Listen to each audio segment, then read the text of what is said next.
Seguimos en directo en Cuestión de Prioridades. Hoy, 3 de abril, termina el plazo de escolarización en los centros educativos de Castilla y León y por eso queremos hablar de la enseñanza concertada, de cuál es la demanda que hay de este tipo de centros, de sus necesidades, su buena o mala imagen, y lo vamos a hacer con el secretario autonómico de la Federación de Sindicatos Independientes de Enseñanza y Discapacidad. Es el cuarto sindicato con mayor representación, con más fuerza en nuestra comunidad.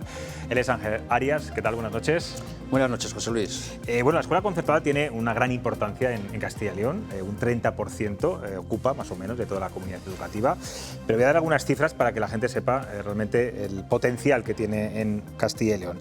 220 centros, 10.000 trabajadores y más de 10.000 alumnos. Imagino que hoy termina el plazo, es pronto todavía para saber si ha habido mucha demanda o no de este tipo de centros, pero ¿qué augura que vaya a pasar? Bueno, en primer lugar, son más de 100.000 alumnos. 100.000, no sé qué cifra ha dicho, sí, 100.000. Bueno, efectivamente, hoy acaba el plazo de presentación de solicitudes, se abrió lo que es el periodo de escolarización para el curso que viene, el 2024-2025, se abrió el pasado 14 de marzo y ha finalizado hoy. Las expectativas, bueno, todavía es pronto para saberlo, pero bueno, tenemos la problemática real en Castilla y León del tema de la natalidad, ¿no?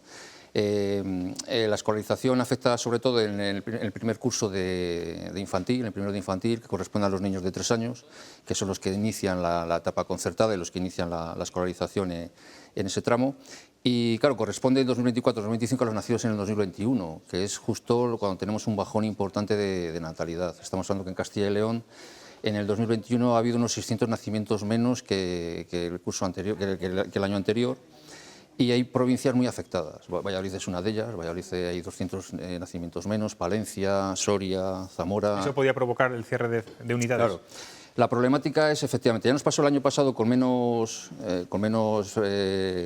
problemas de natalidad, que lo que supuso es que, claro, al haber menos niños hay menos demanda en los centros y por lo tanto se puede producir cierre de unidades concertadas con la consiguiente pérdida de puestos de trabajo, claro. Vamos a ir desgranando algunas cuestiones de la enseñanza concertada. Por cierto, a mí me gustaría saber también qué aportación o qué contribución hace la enseñanza concertada a los buenos datos, a los buenos resultados del informe PISA en Castilla y León. Bueno, ahí está. No sé si es medible porcentualmente. Hay un apartado, PISA siempre dentro del desglose que hace, que es muy amplio, ¿no? de muchos baremos, siempre hace un desglose entre titularidad pública y titularidad privada, en todos los países que intervienen en PISA, de la OCDE y de la Unión Europea, hace un desglose en ese sentido. Y en España y en Castilla y León pues también hace esa distinción de titularidad privada y titularidad pública. Y siempre tenemos resultados, bueno, es un hecho que en todos los países siempre las puntuaciones son superiores en los casos de titularidad privada. Por ejemplo, en matemáticas en Castilla y León tenemos 23 puntos de diferencia respecto a la titularidad pública. También, si profundizamos un poco en eso, ellos distinguen un índice que se llama el índice socioeconómico, porque esos resultados están ligados a la vulnerabilidad de las familias. Entonces, luego hacen ahí también un estudio y hay un descuento de puntuación porque esas familias está demostrado que siempre sus hijos pues tienen menos puntuación. Entonces, con todo y eso seguimos teniendo una puntuación superior. Está bien que diga eso porque hay un mantra como muy extendido de que en la educación concertada la exigencia es mucho menor, que se inflan las notas. Sí. Fíjese porque hoy nuestra pregunta del día va precisamente por este asunto. Vamos a ver la pregunta ahí. ¿Creen que los niveles de excelencia de la enseñanza concertada son inferiores a la pública? Bueno, pues el resultado se va a quedar usted contento porque dicen que un 61% cree que no son más bajos y un 39% que sí. ¿Usted qué piensa? Entiendo cuál es la respuesta, pero justifíquemela. Bueno, hombre, lo que hay que mirar es los datos, es decir, al final una frase, una proposición de este tipo hay que contrastarla, ¿no? Hay que contrastarla con datos para ver si es realmente cierta o no es cierta. Y bueno, el primer dato que os he comentado es este de PISA, es decir, es complicado que unos centros inflen las notas o regalen notas y luego las puntuaciones de PISA sean superiores, ¿no? Tenemos otro examen que también nos puede corroborar eso, que es la propia EBAU. Además, la EBAU ya estamos hablando de chicos de segundo de bachillerato que este índice socioeconómico ya afecta menos porque ya es enseñanza no obligatoria, entonces ya solamente llegan los que quieren estudiar. Y bueno, pues estos últimos años hay un medio de prensa que publica los resultados de la EBAU de todos los centros, ¿no? De titularidad pública, de titularidad privada y concertada. Y bueno, ahí se ve claramente también las notas. Básicamente la media que corresponde a los públicos y a los concertados es muy parecida. Creo que estaban un 6, algo, unas décimas arriba o abajo. Pero la diferencia principal es que nosotros en los centros concertados presentamos al 90% de nuestros alumnos y la enseñanza pública presenta un porcentaje mucho menor. Entonces, claro, si regaláramos las notas o si infláramos las notas, eso se vería reflejado en la EBAU, que es una prueba completamente transparente, es decir, el alumno firma con un código de barras, o sea, el corrector no sabe ni quién es el alumno ni de qué centro procede, o sea, ahí sí que no hay manera de que pueda haber trampas. Entonces, esas notas corroboran el hecho de que esa afirmación es muy discutible, ¿no? Porque si infláramos las notas, al final luego se vería reflejado en estos resultados, ¿no? Entiendo, señor Arias, que ustedes están a favor también de esa EBAU única tan pedida, tan exigida desde hace años en Castilla y León, ¿no? Hombre, aquí es una cuestión de si realmente hay un principio de igualdad o no de los alumnos respecto a otras comunidades. Entonces, ha venido aquí recientemente la consejera de Educación, ¿no? que habló del tema de la EBAU para las comunidades del PP.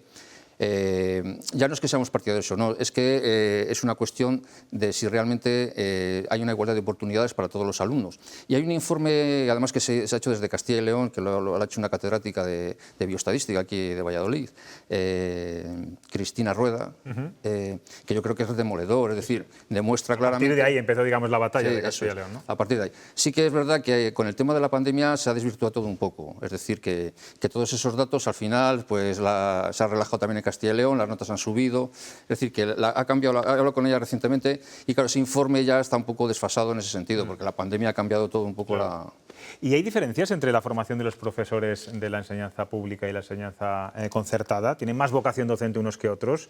¿El perfil de edad es diferente? Sí, vamos a ver. Aquí es una cuestión de cuál es el método de selección, ¿no? Para seleccionar a un profesorado o seleccionar a otro, porque la cualificación es la misma, es decir, la cualificación que tiene un... Pero claro, en los públicos tienen que hacer un examen, digamos, sí, en los concertados, pese a que lo paga la Junta de Castilla y León, no tienen que hacer ese examen, ¿no? Sí. Hay, bueno, una sí, lo que pasa es que hay que diferenciar entre cualificación y método de selección. Entonces, la cualificación esa nos la dan las universidades. O sea, yo tengo una carrera que me permite dar docencia en un centro público, en un centro privado, en un centro concertado. Lo que pasa es que para dar en un centro público yo tendría que aprobar una oposición. Pero esos son métodos de selección. Es decir, es un método de selección que no, la oposición no te da ni una cualificación especial. De hecho, en nuestro entorno, porque también hay un informe muy interesante sobre el tema de los métodos de selección en otros países, en nuestro entorno el método de oposición no es el más requerido, es más la entrevista personal por lo que pasa en la concertada. Una de sus mayores reivindicaciones es el salario, equiparar el salario de los profesores de la concertada con la pública, porque todavía no es similar, digamos, ¿no? Sí. ¿Eso es una batalla perdida? Bueno, aquí hay dos cuestiones también que tenemos de reivindicación. En primer lugar, el tema de los salarios y también el tema de la jornada lectiva. O sea, hay diferencias importantes en ambas cosas. Es una reivindicación principal de nuestro sindicato. Evidentemente somos el sindicato mayoritario en la enseñanza concertada y luchamos y estamos todo el rato intentando que se equipare. Es decir, el trabajo es el mismo. Es decir, estamos dando las nuevas asignaturas, el mismo tipo de alumnado y no puede ser que haya estas diferencias, ¿no? en estos aspectos. Sí que es verdad que en Castilla y León, en este sentido, sobre todo en la parte de los salarios, vamos un paso por delante, porque hemos conseguido recientemente un acuerdo muy importante, que es el acuerdo de la carrera profesional. Hemos conseguido que se extendiera también a los docentes de la enseñanza concertada. Entonces, ahora mismo, en cuanto a retribuciones en Castilla y León, estamos al 96%. Hombre, queremos llegar al 100%, pero claro, ya las diferencias son mínimas. Siempre ha habido una reivindicación histórica que son los sexenios, es decir, los funcionarios cobraban sexenios y los profesores de la enseñanza concertada no. Gracias a esta carrera profesional, pues hemos conseguido que esas diferencias se aminoren. ¿Ustedes ven posible una educación concertada desde los 0 a los 18 años? Bueno, es decir, que bachillerato deje de ser privado o concertado, sí. Pasa a ser concertado, pasa a ser gratuito, vamos a decirlo de alguna forma, para que se entiendan. Es otra reivindicación. De hecho, la enseñanza concertada es gratuita desde los 3 hasta los 16. Y recientemente, bueno, pues habéis escuchado al presidente de la Junta, Alfonso Fernández Mañoco, anunciar cómo ha ido añadiendo años de 2 a 3 años, de 1 a 2 años, y el curso que viene de 0 a 1 año ya la enseñanza también es gratuita. Lo que pasa que Por el otro extremo no es tan fácil, ¿no? En tema del régimen de subvención. O sea, nosotros queremos dar un paso más allá, que sea concertado de 0 a 3. Y luego, por el otro lado, efectivamente, que sea gratuito también una concertación del bachillerato. Con eso conseguiríamos una enseñanza completamente gratuita desde los 0 a los 18. Porque al final la libertad de elección de los padres, que es una cosa que en Castilla y León se mantiene, ¿no? Que los padres puedan elegir libremente la escuela que mejor prefieran para sus hijos, claro, queda matizada en el bachillerato. Porque claro, ya el bachillerato, al ser privado, los padres, algunos no pueden abonar esas cantidades y por lo tanto no hay una libertad de elección real. Entonces nosotros evidentemente reivindicamos el bachillerato concertado como otra medida. Hablando de cantidades que tienen que abonar los padres, siempre es muy polémica la cuota voluntaria, entre comillas, voy a decirlo de voluntaria, que tienen que pagar bueno, pues los padres que llevan a sus hijos a la concertada. Porque es verdad que muchas veces los progenitores se ven obligados a pagarla, aunque directamente nadie lo exige como tal. ¿Para qué sirve esta aportación económica y, sobre todo, no subsistirían los centros concertados que están recibiendo ayudas públicas si no fuera por esta cuota tan necesaria es? Sí, bueno, el tema de la cuota voluntaria es un tema meramente empresarial, es decir, no es una cosa que nos competa a nosotros como sindicato. Nosotros representamos a los trabajadores y el hecho de que se cobren una serie de cuotas o no es un tema que es... Sí, pero yo quiero saber cuál es su opinión. Meramente empresarial. En mi opinión es muy sencilla, porque está regulado. O sea, en Castilla y León está regulado este tipo de situaciones.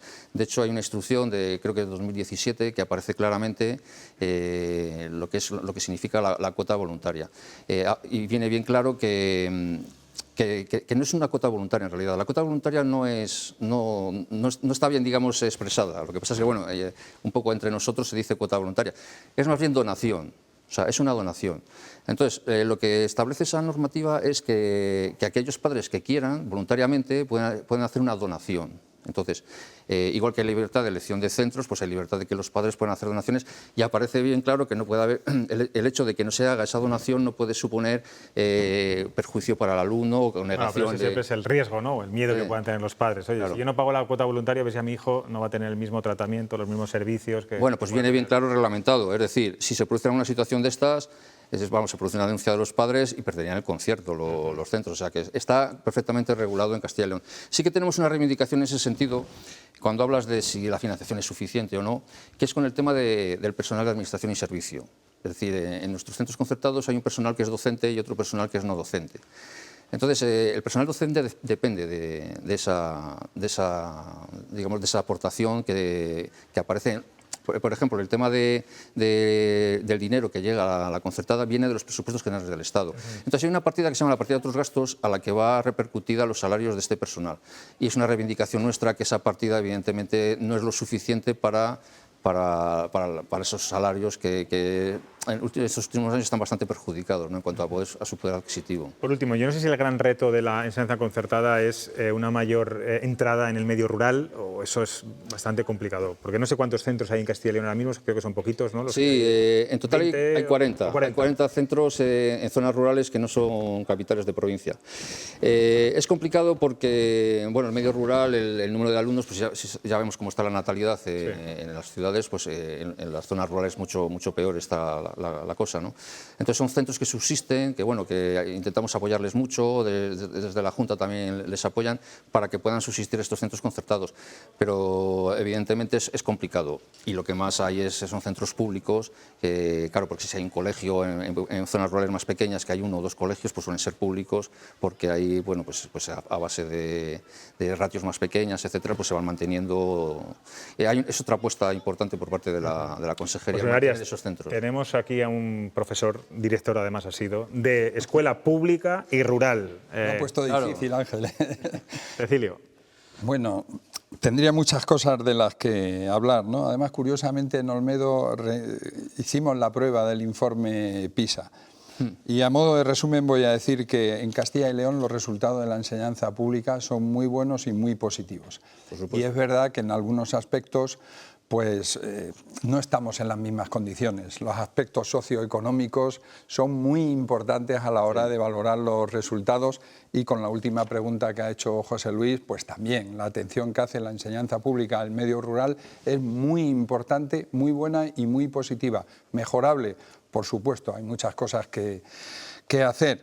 Pero como no podemos entrar en debate, yo le preguntaría qué aspectos de la enseñanza pública destacaría, aunque solo sea en Castilla y León. Bueno, Arrima, va para lo suyo, está bien eso. yo he estudiado en la enseñanza pública toda la vida, o sea que en ese sentido nuestro sindicato no tiene ningún tipo de problema. Es más, no nos gustan las confrontaciones. Las confrontaciones entre redes todos sabemos que son negativas, porque al final los problemas que tenemos parece que es que la culpa las tienen otros, ¿no? Lo que pasa con los adolescentes, ¿no? Cuando hay una confrontación entre ellos. Entonces no nos gustan esas confrontaciones. Pero sí que tengo que decir que efectivamente la escuela pública es la número 1 en España en cuanto a resultados. O sea, de toda en el informe PISA aparece, de todas las titularidades públicas en todas las comunidades, en Castilla y León son los primeros. Gracias a eso tenemos los resultados que tenemos. Y nosotros queremos que haya una escuela pública potente y fuerte, pues siempre que hay competencia, la competencia yo creo que viene bien para todo. Entonces a nosotros en ese sentido no tenemos ningún problema. La competencia y la convivencia, ¿verdad? Y la convivencia. Sí. Marta. Muy buenas noches, Ángel. Hola. Yo te quería preguntar, uno de los problemas principales que nos estás explicando, y lo has dicho además en varias ocasiones en la entrevista, es la natalidad, la baja natalidad que estamos teniendo ya desde hace muchos años y que lo llevamos arrastrando. Entonces, no sé si a lo mejor estáis planteando desde el sindicato el coger como una reivindicación en el que ahora en estas campañas de escolarización no haya tanta lucha por captar esos alumnos, sino que se intente otra vía, que es la de bajar los ratios en las aulas. Y por otra parte también, con esa baja natalidad, ahora que estamos viendo la gratuidad desde los 0 a los 3 años, ¿ha merecido la pena la inversión de los centros concertados, todo lo que han tenido que hacer para adaptar toda esa educación cuando ya existían otros centros, si realmente no hay tantos alumnos? Sí, a ver, el tema de la ratio es un tema, efectivamente, es también prioritario ahora mismo. De hecho, hemos tenido reuniones ya de conciertos recientemente y es muy importante el tema de la bajada de ratio mínima. De hecho, ya se ha bajado la ratio mínima en cada centro, pues para evitar ese cierre de unidades. Entonces, el hecho de bajarlo, conseguimos que no se cierren unidades a partir de... Entonces, sí que ha habido una bajada y es una reivindicación que tenemos, y tal como está ahora mismo el panorama, o se apuesta por eso o vamos a tener muchos problemas en muchos centros. Y en cuanto a lo que has comentado de 0 a 3, pues te puedo decir que sí que ha sido muy positivo, porque muchas familias que antes no llevaban a sus hijos, pues han decidido llevarlos, y nos encontramos con que la mayor parte de los centros han notado una subida importante en esa etapa. De la etapa de 2 a 3 y de 1 a 2, de 0 a 1, claro, todavía no sabemos. 0 a 1, bueno, como ahora hay tantas semanas de baja, yo no sé si repercutirá tanto, pero de 1 a 2 y de 2 a 3 sí, y de hecho es que están prácticamente llenos. Y es muy importante porque a partir de ahí, claro, luego ya siguen, se enganchan. Y es una de las potencialidades de nuestra red, ¿no? Que tú puedes empezar con 0 años y puedes acabar con 18 en el mismo centro, algo que en ese sentido, desgraciadamente, la pública no lo tiene. Es decir, tenemos una continuidad. Entonces, todo el claustro de profesores, al final, conocemos a todos los alumnos desde pequeños, ¿no? Entonces, eso es algo positivo. Óscar. Buenas noches, señor Arias. Buenas noches. ¿Usted considera que con la educación a lo largo de los años se ha frivolizado bastante? O sea, que la educación también ha estado muy metida en la batalla partidista, en el cambio, cuando han ido cambiando el signo político de las administraciones. ¿Habría alguna reivindicación a ese respecto que usted quisiera expresar o como una solicitud? Nosotros tenemos una reivindicación clara, que es un pacto educativo, para evitar que haya tantas leyes educativas, que parece que cada gobierno que gana las elecciones tiene que llevar la firma de una ley educativa. Y es que además supone unos cambios para el profesorado muy importantes, desde las programaciones, lo sabes perfectamente, las programaciones, las evaluaciones, es decir, son cambios radicales y siempre más burocracia. Es decir, las leyes educativas no van a menos burocracia, sino que van a más. Y sí que hay un dato interesante en PISA, y es que después de más de 20 años, los resultados que tenemos en España y bueno, también en Castilla y León, es que son menores que los que teníamos en el 2000. O sea, después de tantas leyes y tanta inversión, que la inversión ha sido mayor, nuestros resultados al final son menores que los que teníamos en el año 2000, en la primera edición de PISA. Entonces yo creo que es una cuestión para reflexionar, ¿no? Señor Arias, no solo hacer esto mucho, pero es que están mandando muchos mensajes la gente. Bueno, no sé si eso es buena señal o Eso es buena mala. señal. Le voy a hacer una pregunta. Esto no es común, porque si no, en fin, nos volveríamos locos. Pero hay una persona, que creo que es profesora, que me dice que hay una fuga de profesores de la concertada a la pública, que es un grave problema para algunos centros para contratar profesorado y que tiene que ver precisamente con la estabilización. Sí. Sí, se está produciendo mucha fuga en tema de FP. En las FPs que se está potenciando, ¿no? El tema de la formación profesional, los ciclos formativos, sí que estamos notando un trasvase importante de profesores de la enseñanza concertada a la enseñanza pública. Pero es por lo que hemos hablado, es decir, las condiciones al final, quitando las condiciones económicas, que bueno, ya estamos muy parejos, ¿no?, con la carrera profesional, pero sí que es verdad que la diferencia de horario es importante y al final, pues, aquellos que pueden, la estabilidad es mayor. Es decir, evidentemente una persona que ha aprobado una posición pues ya tiene trabajo para toda la vida. Nosotros tenemos que aprobar la posición todos los años, es decir, nuestro trabajo no depende de año a año de cómo esté el centro. Por lo tanto, ese trasvase se nota, pero es lógico, ¿no? Es decir, hay una mayor estabilidad. Entonces, bueno, pues es una cuestión que no podemos hacer nada, ¿no?, en ese sentido. Tendría que cambiar el sistema totalmente, ¿no? Claro. Pues Ángel Arias, gracias por estar aquí en Cuestión de Prioridades. Nada, vosotros, muchísimas gracias. De este asunto. Veremos a ver qué demanda ha habido finalmente. A ver qué Imagino que pasa. estos días, en breves días, sabré, Sí. algunos padres lo hacen por internet, ¿no? Claro, nos faltan esos datos, entonces en breve sabremos un poco lo que ha pasado en los centros y bueno, ahí estaremos en la lucha para evitar que se cierren unidades. Eso es. Gracias por estar aquí. Nada, gracias a vosotros.